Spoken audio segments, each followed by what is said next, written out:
রাজনৈতিক দলের সঙ্গে যুক্ত নন, কিন্তু এলাকায় তাদের নানান রকম ভালো কর্মকাণ্ডের জন্যে তারা এলাকায় অত্যন্ত জনপ্রিয়। সো এই মানুষগুলো চান এলাকার সেবা করতে, এলাকার মানুষও চান তাকে এলাকায় একটা ভালো পদে, প্রতিষ্ঠিত পদে তাকে নিয়ে যেতে। সো এই জায়গাটাতে যদি মার্কা না থাকে, দলীয় প্রতীক না থাকে, তখন যেটা হবে যে সত্যিকার অর্থেই জনপ্রিয় মানুষ যারা, তারা এলাকার প্রতিনিধিত্ব করতে পারবে অ্যাটলিস্ট স্থানীয় সরকারে।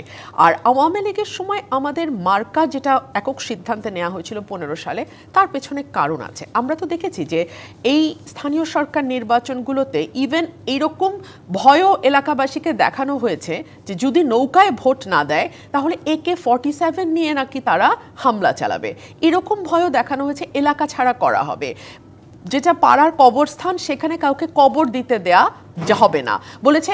ভোট না দিলে নৌকায় এলাকায় ঢুকতে পারবে না। মানে ইউনিয়ন পরিষদ নির্বাচন একেবারেই স্থানীয় সরকারের প্রথম ধাপের নির্বাচনের যেই মানে আমরা যদি নিউজগুলো সেই সময়কার দেখি, আমরা দেখব যে সেই রকম ভয় ভীতি দেখিয়ে নৌকায় প্রতীকে সিল মারতে বাধ্য করা হয়েছে এক সময়।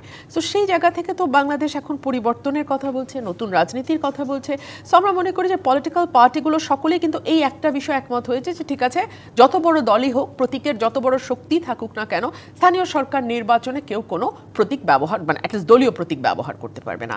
আর দ্বিতীয় যে বিষয়টি, স্থানীয় সরকারকে শক্তিশালীকরণ করা, এটা আমি আমার সাংসদ জীবনের পুরোটা সময় কথাটা আমি বারংবার বলে এসেছি। আমি একটা উদাহরণ দিই। ধরুন টিআর কাবিখার বরাদ্দ, এই বরাদ্দটা স্থানীয় সরকারের কাজে লাগে। টিআর কাবিখার মধ্যে কি থাকে?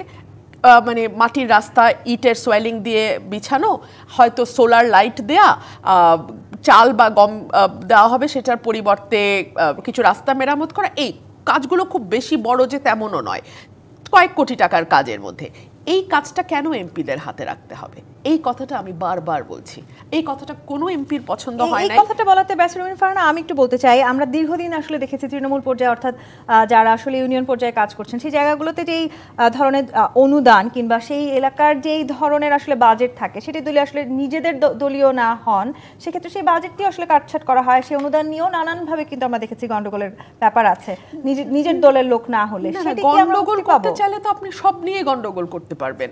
আমরা তো দেখেছি যে আমাদের বয়স্ক ভাতা, বিধবা ভাতা পরিকল্পনা মন্ত্রণালয় থেকে বলা হয়েছে শেখ হাসিনার আমলে যে 63% এইসব ভাতা যায় ভুল মানুষের হাতে, মানে দলীয় পরিচয় ভাতা দেয়া হয়। তো ওটা করতে চাইলে তো আসলে আপনি করতেই পারেন। আমার বক্তব্য সেটা না।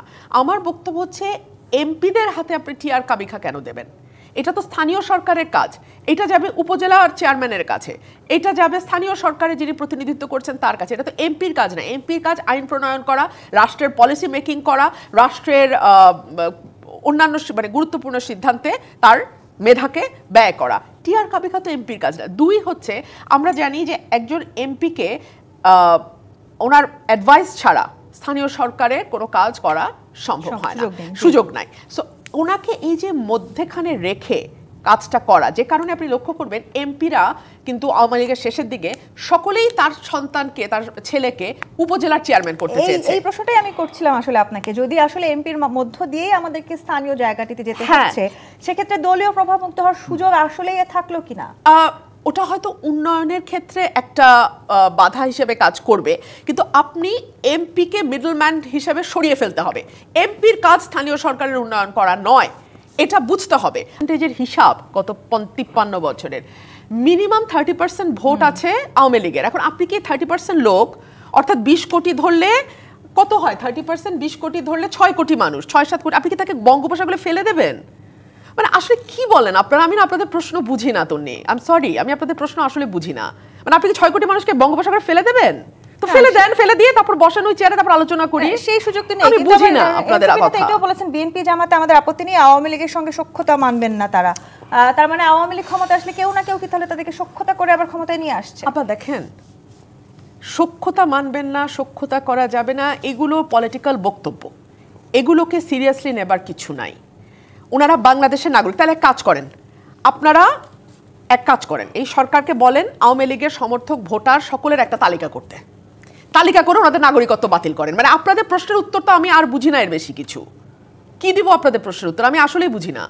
আপনি আওয়ামী লীগের তালিকা করতে বলেন, সরকারের কাছে দাবি তোলেন, আপনারা মব নিয়ে যান, যমুনা ঘেরাও করেন, যে আওয়ামী লীগের সমর্থক প্রত্যেকটা এনসিপির সদস্য বা যারা বারবার ফ্যাসিবাদ ফ্যাসিবাদ বলছে, তারা যার যার এলাকায় আওয়ামী লীগের সমর্থকের একটা তালিকা তৈরি করুক, করার পরে যমুনায় যান, ডক্টর ইউনূসকে বলেন এদের নাগরিকত্ব বাতিল করতে। মানে এর বাইরে আর আমি কি বলবো? তো কেউ যদি ইলেকশনে দাঁড়ায়, আপনি তার দাঁড়ানো বন্ধ করতে পারবেন?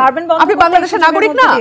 একটা বিষয় দেখেন, এটা একটা প্রহসন যে আপনি যখন বলছেন প্রার্থীর ব্যাপারে, সেক্ষেত্রে রুমিন আপা সমর্থকদের ব্যাপারটা সামনে নিয়ে আসলো। সমর্থকরা বাংলাদেশের নাগরিক, বাংলাদেশের অন্যান্য নাগরিকদের মতো সবারই আপনার এখানে গণতান্ত্রিক অধিকার আছে, ভোট দেওয়ার অধিকার আছে, প্রার্থী হওয়ার অধিকার আছে। কিন্তু একটা বিষয় বুঝতে হবে, আওয়ামী লীগের মতো একটা সন্ত্রাসী দল যারা বাংলাদেশকে দীর্ঘদিন ধরে, বাংলাদেশের রাজ্যে আমরা কথা বলছি, বাক স্বাধীনতা থেকে শুরু করে বাংলাদেশের মানুষের নাগরিক অধিকার হরণ করেছিল। আজকে দেখেছেন প্রধান বিচারপতি গ্রেপ্তার হয়েছেন, যেটা আপনি বাংলাদেশকে একটা গণতান্ত্রিক যেই ব্যবস্থার দিকে বাংলাদেশ উত্তরণ ঘটেছিল 1990 গণঅভ্যুত্থানের পর থেকে, সেই যে 1990 গণঅভ্যুত্থানের যে ফসল, না আমি একটা বিষয় এখানে বলার চেষ্টা করছি, সেটা হলো যে 1990 গণঅভ্যুত্থানের একটা বড় ফসল হলো তত্ত্বাবধায়ক সরকার। এই তত্ত্বাবধায়ক সরকারটাকে আপনার মানে এটাকে বাতিল করেছে। আপনি যদি এই বিষয়টা বলেন, তাহলে বলেন যে বাংলাদেশের আজকের এই দুর্দশা, আপনি এই গুম খুন লুণ্ঠন এই সবগুলোর পিছনে, না না সেই সরকার, আপনি একটা বিষয় বলেন, আপনি কেন বলছেন যে এখন সমর্থকদের লিস্ট করতে হবে? ব্যাপারটা এটা না, আমাদের দাবিটা হবে যে আওয়ামী লীগের পক্ষে যারা নির্বাচন করতে আসবে তারা কি অপরাধী কিনা, তাদের বিরুদ্ধে কোনো মামলা আছে কিনা। আমরা তো কোনো প্রতীকে নির্বাচন করছি না, দেখেন বাংলাদেশে কিন্তু রিকনসিলিয়েশন নির্বাচন হচ্ছে নাকি, তাই তো আলোচনা। না না রুমিন আপা যে বিষয়টাকে এড়িয়ে যাচ্ছেন সেটা হলো যে বাংলাদেশে এড়িয়ে যাচ্ছে না ভাই, 17 বছরে কিছু এড়াই নাই। আমাদের প্রতীক ছাড়া নির্বাচন হচ্ছে। এখন কেউ যদি দাঁড়িয়ে যায়, সে ধরলাম আওয়ামী লীগের সমর্থক, কারণ এখন তো সমর্থক ছাড়া কিছু বলতে পারবো না, কারণ প্রতীক নাই। তো প্রতীক থাকলে আমি নেতা বলতাম, প্রতীক তো নাই। সো এখন আমি বলবো আওয়ামী লীগ ভাবাপন্ন কেউ দাঁড়াচ্ছে, তবে সেটা আটকাবেন কি করে? না না এটা তো এখানে আটকানোর ব্যাপারটা এখানে আসছে না। এখানে যেটা আসছে যে আওয়ামী লীগ প্রসঙ্গ আসলেই যে আওয়ামী লীগের সমর্থকদের প্রতিও যে আমাদের আপনার যে এই দেশ আছে, বিদ্বেষ আছে, ব্যাপারটা কিন্তু এটা না। আমরা বারবার বলছি বাংলাদেশের গণতন্ত্রের সবচেয়ে বড় বাধা আওয়ামী লীগ এবং তাদের সন্ত্রাসী কর্মকাণ্ড। এই সন্ত্রাসী কর্মকাণ্ডকে আপনাকে সোচ্চারভাবে সমস্বরে, যেটা বলছে এনসিপির ভাষায় ফেসিবাদী, এটা কিন্তু খুব আপত্তিকর। ফেসিবাদী ভাষাটা এনসিপি না। আপনি বিবিসির প্রতিবেদন বলেন, আল জাজিরার প্রতিবেদন বলেন, দেশীয় এবং বিদেশি সব মিডিয়ায় যেভাবে গত 15 বছরকে আপনার চিত্রিত করা হয়েছে, ফেসিবাদীর শাসন ব্যবস্থার চেয়ে আরো আপনার জঘন্য শাসন ব্যবস্থা। এটার পক্ষে কোনোভাবে সাফাই গাওয়ার কোনো উপায় নেই, কোনোভাবে উপায় নেই। উচ্চকিত আওয়াজ চারপাশ থেকে শুনতাম, তাহলে হাসিনা হাসিনা হয়ে উঠতো না। এক দুই হচ্ছে, আপনারা আওয়ামী লীগকে মানে যে কথাটা বলা হচ্ছে যে তাদেরকে কোনোভাবে কোনো কিছুতে পার্টিসিপেট করতে হবে না, ওয়েল এন্ড গুড, মানুষের হাতে ছাড়েন। গণতান্ত্রিক ধারায় আমরা ফিরতে চাই এবং নির্বাচনের মধ্যে দিয়ে আসলে আমরা দেখতে চাই জনগণ আওয়ামী লীগকে কতখানি বিতাড়িত করতে পেরেছে। সেই জায়গাটি কি আমরা এই প্রতীকবিহীন স্থানীয় নির্বাচনে দেখব? সেটা আপনাকে যদি ফ্রি ফেয়ার ক্যাডেমি ইলেকশন করতে দিতে হয়, করার ব্যবস্থা করে দেন, তাহলে হয়তো আপনি সেটা দেখতে পাবেন। আর যদি সেটাতে বাধাগ্রস্ত করা হয়, তাহলে আপনি ফেসিবাদের কথা বলে আপনি আরেকটা ফেসিবাদের জন্ম দিচ্ছেন। আপনি এখন দেশ যখন আইনের ন্যায় রাষ্ট্রের কাঠামোর ভিতরে না চলে, বাইরে চলে, রাষ্ট্র কাঠামো হলে সরকার থাকবে, পুলিশ থাকবে, প্রশাসন থাকবে, সেই আইনের মধ্যে থেকে আপনাকে কিন্তু সব কিছু নিতে হবে। এটার বাইরে যখন চলে যাবেন আপনি, আমি লাইভ প্রোগ্রামের এই টেবিলের বাইরে গেলে তো আর ক্যামেরার সামনে থাকতে পারবো না, তখন আপনি কিন্তু বাইরে চলে গেলেন, জঙ্গলের শাসন হয়ে যাবে আপনার। তখন আপনি কীভাবে নির্বাচন সুষ্ঠুভাবে করবেন? যে এই প্রতীক, এই ক্যান্ডিডেট কোনো প্রার্থীর কোনো প্রতীক নাই, কিন্তু সে একটা সমর্থক হতে পারে, তাকে আপনি বাধা দেওয়া শুরু করলে তো লক্ষ মানুষকে আপনি সরাইয়া দিবেন, তখন ওই গোষ্ঠীটা নির্বাচন থেকে জুড়ে সরে যাবে। স্থানীয় নির্বাচনে প্রতীকের বাইরে যখন করছেন, তখন এখানে কাউকে দাবাই রাখা যাবে না। এখানে যে যার সমর্থক যদি থাকে, যারা অন্যায় করছে তাদের বিচার তো হচ্ছে এবং হতে হবে, যারা অন্যায়